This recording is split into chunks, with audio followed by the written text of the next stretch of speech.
Welcome back to the Weekly Little YouTube channel, and I'm your host, Owen, and today we are going to be doing my XFL Power Rankings heading into Week 5. I think we had some pretty good games this week. I think my favorite game of the whole season probably was played today. I know there's some contention with Week 1's game of St. Louis and San Antonio and stuff like that, but I really like this week's game of Seattle versus San Antonio as well, so we'll get on into all that. It's pretty chalk, to be honest with you. There's only a couple movements here. Not much we can get with 8 teams.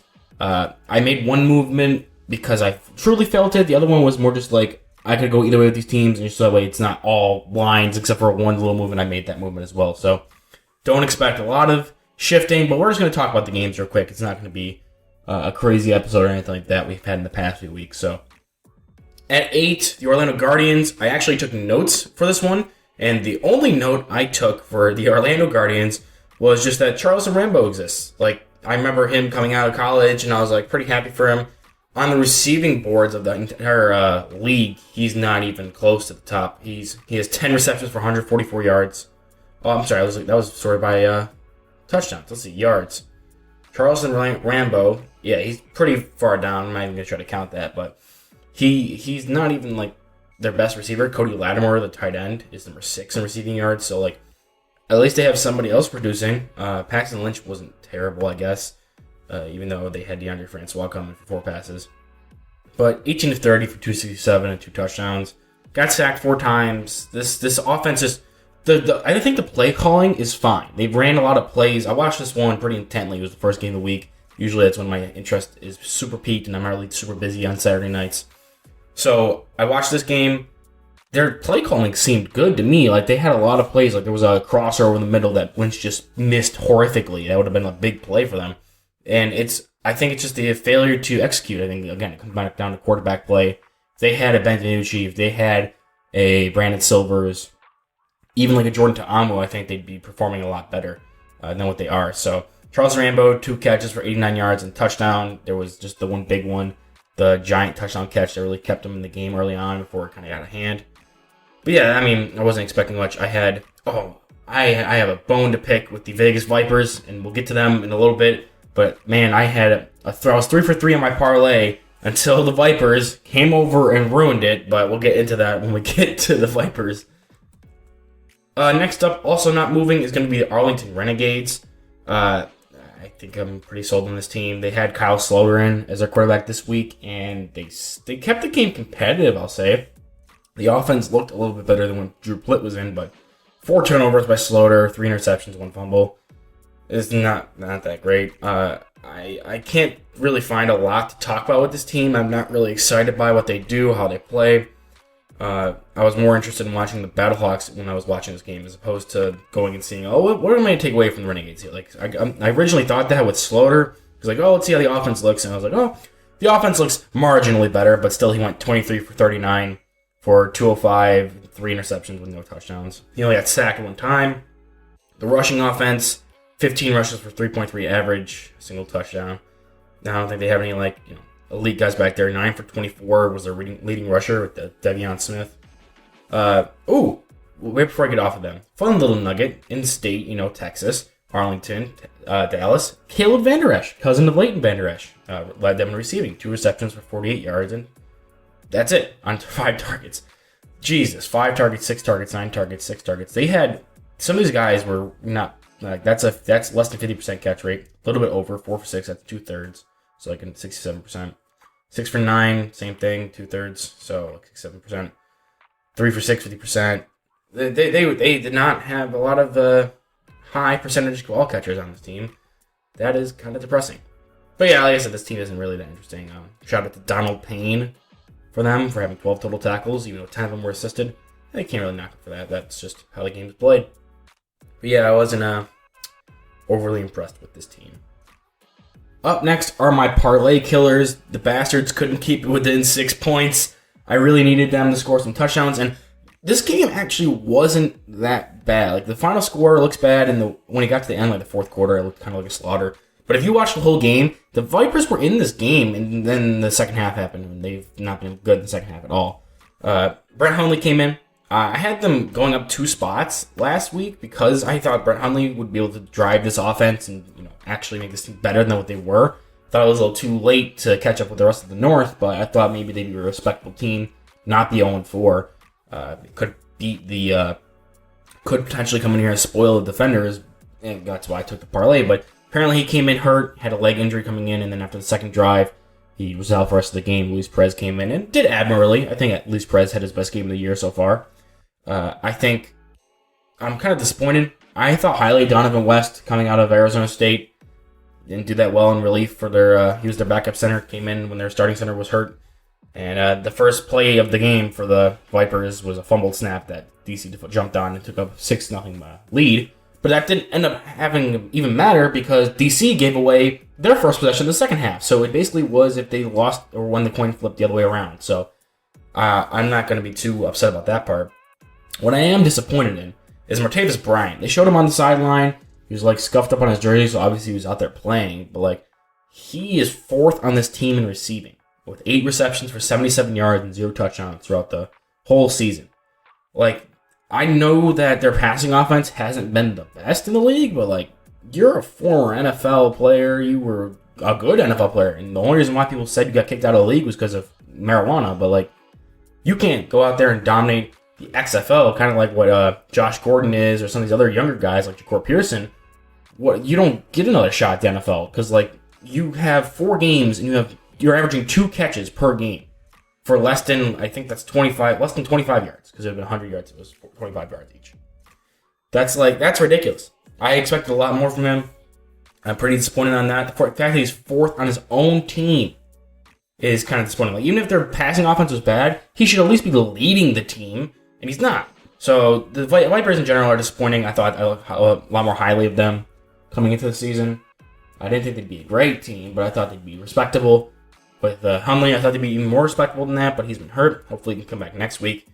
And yeah, it's just kind of bleh. When I say that this game was closer than it was, there was a touchdown run by Luis Perez that got called back at the end of the first half, which I thought he broke the plane, but they ruled that it wasn't. And I mean, I still like transparency with the reviews and stuff, so I'm not going to argue with it. I heard the reasoning, and I'm like, okay, well, if that's your reasoning, go ahead. But the Vipers didn't have timeout, and the 10-second runoff took away the rest of the down for them, so that sucked. So they could have went and did that, and then they could have scored there, made it. Let's see. Let me double check what the score would have been, because at the end of the half, it was 6-14. So they could have scored and made it at least 12-14, and potentially even taken the lead going into the half. Then the defenders fumbled the opening kickoff on the second half, and then the Vipers did nothing with it. Also, the Vipers kicker is fucking terrible. Like, they showed his numbers, and he was like 2 for 6 on the year, and then he missed the next kick. So he's like 2 for 7. Like, he eventually made some, but like, what the hell? So just imagine if the Vipers were allowed to score that touchdown. It stood on the field. They even just 12-14. Say they missed the extra point, or extra point try. Then they come out. DC fumbles the second half kickoff, and then they kick a field goal at least, or like score a touchdown. Then they're up big on DC, and like, this is a whole different game we're talking about. But no, they fucked that up. They're not a good second half team at all. Rod Woodson, he's got to bring somebody in. He needs to change something up that's like gonna make them a better second half team. They keep blowing leads and just not being able to finish out games, and it's really disappointing. Next up is one half of my favorite game of the week. I'm slowly becoming a fan of this team. I wasn't at first. I'm talking about the San Antonio Brahmas here. They're moving up one spot. I forgot to mention the Vipers moved down a spot. You'll see that on the screen, though. The Brahmas spread out their offense a lot this week. They had only 11 total carries for 21 yards, which is a far cry from what they were trying to do week 1. Like, week 1, Kalen Ballage led the league in rushing. They had a 2-headed rushing attack with Ballage and Patrick. I don't know if they're banged up or if they're just trying to move away because their offense wasn't doing crap after last week when they only threw for like 38 total yards. But they spread it out, and they looked a lot more competent. I thought they did a lot better. They basically cut their playbooks in half on both sides of the football, and they were able to keep it close with one of the better teams in the league. So I was pretty happy with this. Rushing attack, 11 carries for 21 yards. I think they need to stick with this kind of more spread offense, free up the rushing lanes by spreading the defense out, and then having those 2 big bruising backs kind of go in there and make some work with the lighter boxes. So I think that was good. But my player of the week, like I think I'm gonna start doing this because I'm going through and breaking down like all the stats, all that stuff, and just from what I noticed. But my player of the week is Luke Barku from the Brahmas. He was the corner. He had a phenomenal game, man. They were talking about how the coach came up to him, basically challenged him, like, hey, this is the best receiving core in the league. Go in there. You can shut them down. I promise you'll be playing on an NFL roster come the fall. And man, did he ever. He had a sack, a tackle for loss, an interception, and they don't track passes defense on the XFL's website, so I wasn't able to make sure or to fact check how many he had. But I think from watching, even if you don't count the interception, I think he had at least 3 passes bad, or passive defense kind of thing. And he had great technique. I remember one play he was down the field in a cover 3 scheme, watching the quarterback with his eyes, but getting deep, which I think he's going to be more of a man coverage guy, deep thirds, corner where he can still technically play. It's kind of like man coverage if you keep your eyes on the quarterback. But he did a good job squeezing the route into the sideline, and he jumped up and made a play on the ball. It was a great play down the sideline. I think he's a really good corner. If not for some other outstanding individual defensive efforts, which we'll get to later, I think he might be the defensive player of the year so far. He's been pretty good. I've noticed him in passing. This week was the first time he looked absolutely dominant out there on the perimeter, and there's not a lot of dominant cornerbacks in this league. I know there's a cornerback for the Defenders who has 3 interceptions, and 2 of them were for touchdowns, but 2 of them were in the first game of the season against the Sea Dragons, and I don't think he was all that great. I think it was a lot of poor missed throws by DiNucci. So Barku did get sucked. That's why I think he was more of a man corner. He got sucked in on when he was a shallow kind of a flat corner or a flat zone in the cover 2. So I think he has a lot to learn and improve when it comes to being a low coverage corner. But if you want him to be go out there, lock down this guy, or go out there and play his deep zone, basically play man coverage with your eyes on the quarterback, I think you can do that from right away. At least be a good depth corner for an NFL team. But yeah, this was a great game. It was low scoring, but I really enjoyed watching the Sea Dragons, and I really enjoyed watching specifically Barku in this Brahmas defense, as well as their more entertaining looking offense. So I'm excited to see what these teams do next week. I'm excited to see what Barku does next week.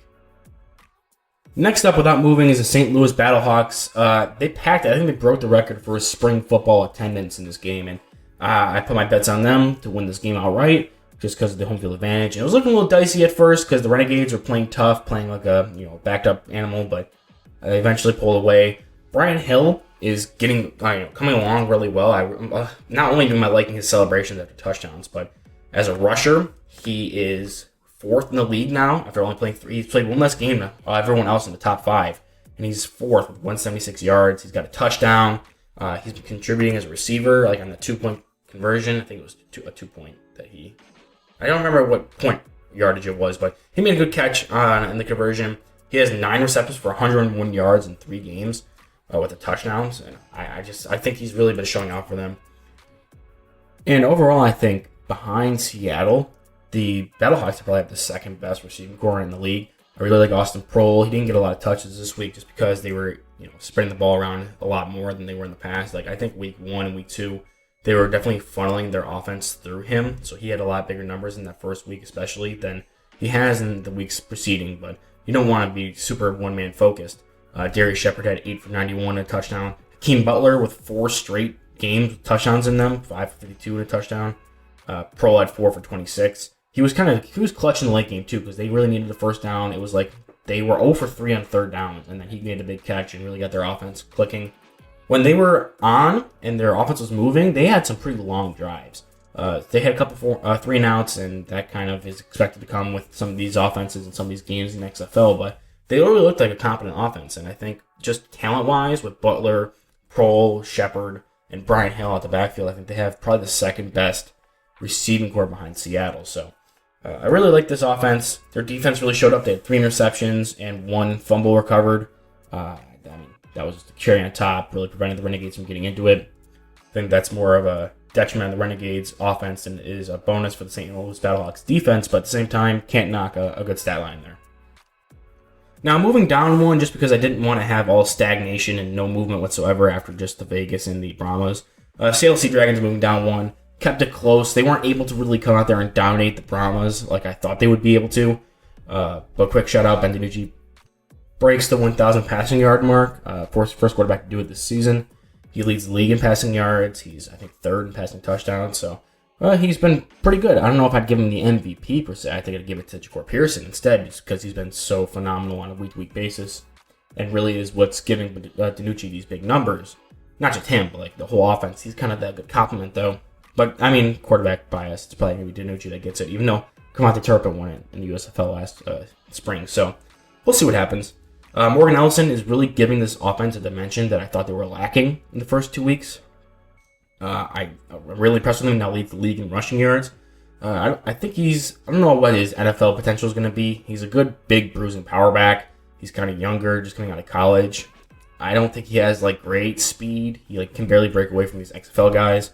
So I don't know if he'll be able to like be an every down back in the NFL. But if you need a short yardage guy who's going to be cheap and can maybe develop some more stuff like vision and footwork wise and just really have some upward trajectory on a first contract and then can kind of let him walk, he'd be nice to look at here.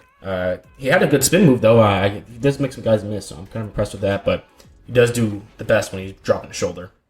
Heading back to Ja'Cour Pearson, he's easily my favorite player that I didn't know of before coming into this season. Like, I really like him. I like his compliment he has for this offense. I don't think any player has really impressed me. Maybe Luke Barku, but other than him, and that was only just 1 week of production so far, has really made me like, wow, he's really good. Ja'Cour Pearson has consistently been one of my favorite players to watch. He's what's made me like watching the Sea Dragons, because like I knew they'd be a good passing offense with DiNucci and Josh Gordon, but I didn't expect it to be a secondary option in the way that Pearson has been. So I'm pretty happy with that. Leading league in receiving yards. Josh Gordon's on 2 in receiving yards. So this offense is pretty fun to watch, and it's definitely a must-watch for me every weekend. I watch basically every snap of those games. The defense showed up, 4 sacks, 6 tackles for losses. Shout out to Zara Skipper. He had 2 sacks and 2 tackles for loss. So just wanted to shout out their defense real quick. This was a kind of a defensive battle. Really entertaining, fun offenses, great defensive plays on both sides of the ball where it wasn't like it was bad offensive scheming or bad offensive play that was causing the game to be low scoring. And on the contrary, it was more just good, solid defense play that was making it more entertaining to watch. It was like a chess match. So I think both defenses really showed out. Both offenses were still fun, even though not a lot of points were scored. So I think this was probably my favorite game of the week and one of my top games of the whole season so far. Like I said, it's kind of weird because it's a low-scoring one. A lot of people will go to like some of the higher-scoring games, but I really appreciated this one, and it really kept my interest the entire time. Moving up past them, the number 2 is going to be DC Defenders. I have a feeling throughout the rest of the season, these two are just going to be bouncing back and forth between 2 and 3, depending on who had the better week, and I think the DC Defenders overall had the better week. They dominated their opponent, even though it was the Vipers. I still don't think the Brahmas are that great of a team. They're like 4th, obviously, but like the Vipers, I had high expectations coming into this week, and then DC just smacked them, killing my parlay. I should have went with them, but oh well. Only 1 sack allowed on their 21 pass attempts, which is not the best. Like there's some teams here who had let up 0 sacks, but at the same time, it's like that's the NFL. It's still pretty good. The Vipers have, what's his name? Vic Beasley. So I mean, it's impressive to hold them to only 1 sack with a guy like that. 3 of the top 5 rushers I learned while looking at the league-wide stats are on this team. So Abram Smith is number 2 with 214. We talked about Morgan Ellison being number 1. Jordan Ta'amu is number 3 with 185. And Raquel Armstead is number 5 with 156.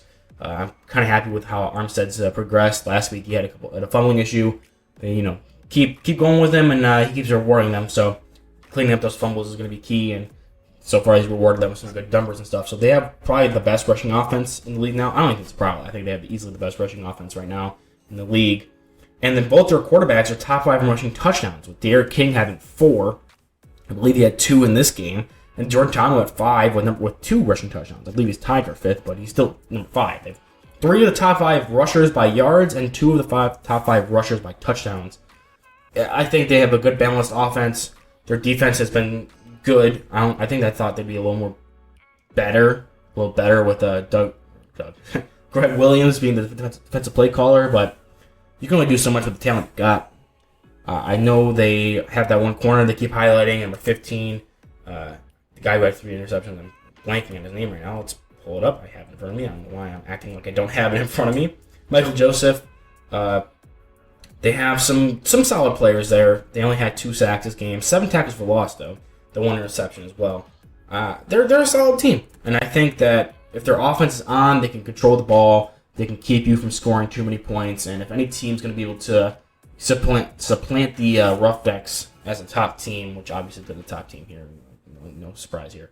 that I think it's going to be the Defenders, if not the Sea Dragons, depending on who gets hot later on in the season. And the fun thing is those two teams are probably going to be the ones fighting for the North Crown, so we'll see that game again relatively soon, as well as in the playoffs, so I'm looking forward to that. Number one, Houston Roughnecks, 27 of 33 for 4 touchdowns and no picks. 3 different people throwing passes in this game. I believe all 3 threw a touchdown. Let me just double check with that. I mean, it was the Guardians, but okay, no, Cole McDonald didn't throw a touchdown, but he was 2 for 2 for 14 yards. Brandon Silvers is second in the league in passing yards with 962, and he has the most passing touchdowns with 10, with only 3 interceptions, so that's pretty good. The rushing offense has been very consistent. They spread it out really well in this game. I mean, Max Borghi was out with an injury coming into the game, so they had 4 different ball carriers, and Brandon Silvers, we'll not count him, but 3 different ball carriers for 14 carries for 96 yards, excluding Brandon Silvers' 1 carry for -1 yards. Dejon Lee has 2 rushing touchdowns in this game, which is pretty nice. They're using Cole McDonald a lot, like they're using Derek King in DC, so I think that's kind of the method. You want to draft these quarterbacks who are super athletic, and even if they don't play your starting quarterback role, you can still get them out there to be discount Cam Newton, discount Josh Allen running wise. So I think that's the way to success here. We see that with the Defenders and the Roughnecks now, so maybe there's something to that. The receiving game is also pretty spread out. This game, and as well as overall in the rankings, Travell Harris led them this week, with Dante Burnett coming in second. Jontre Kirkland in 2 receptions, 49 yards. All 3 of those guys had touchdowns. Their receivers, they're not one's doing great. This is why I don't think they're the number 1 passing option or passing offense or receiving talent wise. I think they're probably number 3, because their top receivers are 9, 10, and 11 when it comes to yards. They do have the 2 in the top 5 when it comes to receiving touchdowns. Kirkland's tied with Hakeem Butler for 4 at number 1, and Burnett's tied with 6 other dudes with 3 receiving touchdowns at number 3. So, I mean, their guys produce, but I don't think they have a 1-2 punch like they do in Seattle, and I don't think they're as well balanced as they are in St. Louis. So I think they're easily number 3 when it comes to receiving production and receiving talent, but at the same time, I think there's a tiered gap between them and the rest of the league. Those top 3 and then the rest of the league, I mean. Shout out to their defense, which has been really impressive. I know they played the Guardians, but at the same time, Emmanuel Ellerbe, 11 total tackles, half a sack, and 1 tackle for loss. Trent Harris had a good game, 4 total tackles, 1.5 sacks, 2 tackles for loss. And he leads the league in sacks with 6 and tackles for losses with 8. I thought that was cool. I'm pretty sure he's the one who had 4 sacks in the first game of the year against Orlando, so he had half a sack in weeks 2 and 3, and then 1.5 this week. So, I mean, it's kind of been inconsistent, but at the same time, they only played 4 games. So, 6 sacks in 4 games is still great, especially for a defensive lineman. And his second in the sack category is his teammate with 4 sacks. And that same teammate's also 3rd in tackles for loss with 5. So, that defensive front, easily the best one. I've been saying that the entire time, that they're probably the best defensive front. And in this league where you have, ramshack offensive linemen pieced together from the rejects of the rejects, if you have a good pass rush, you're going to control a lot of games. So that's it for the power rankings. Looking ahead to next week, I'm really excited for the first game. Roughnecks against Sea Dragons. That's probably my game of the week off the bat. I might even pick Seattle to upset. I'm going to put some money on that, but we'll see. St. Louis versus DC. That'll be another good game. We'll see if DC's corners can really hold up.